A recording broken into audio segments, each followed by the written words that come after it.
प्रकारचं राजकारण चाललंय त्याच्यावर मत भेटणार का? बघा मी काय म्हणतो, आणि महानगरपालिका हे कोणी सुरुवात केली? हे सुरुवात कोणी केली?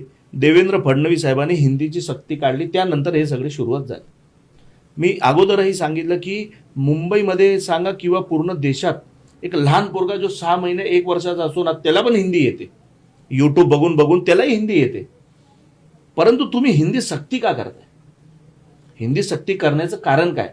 ह्याचा अर्थ की कुठंतरी मराठी भाषा संपली पाहिजे आणि हिंदी भाषेला प्रमोट करण्याचा प्रयत्न चालू आहे. एकतर असंही लोक मराठी बोलण्याचं बंद झालेलं आहे, हिंदीच प्रमोट होत आहे. तर कुठंतरी तुम्ही हे हिंदी, उत्तर भारतीय, गुजराती हे सगळे चालू केलेले आहे. आणि त्यानंतर तुम्ही जर बघितलं असेल की जेव्हापासून हिंदी सक्ती सुरुवात झाली तेव्हापासून तुम्ही बघा ना, काही मराठी द्वेषी लोक आहेत. मी त्यांना उत्तर भारतीय म्हणणार नाही, मी त्यांना गुजराती म्हणणार नाही, मी त्यांना मारवाडी पण म्हणणार नाही. ते सगळे मराठी द्वेषी आहेत. त्यांना मराठी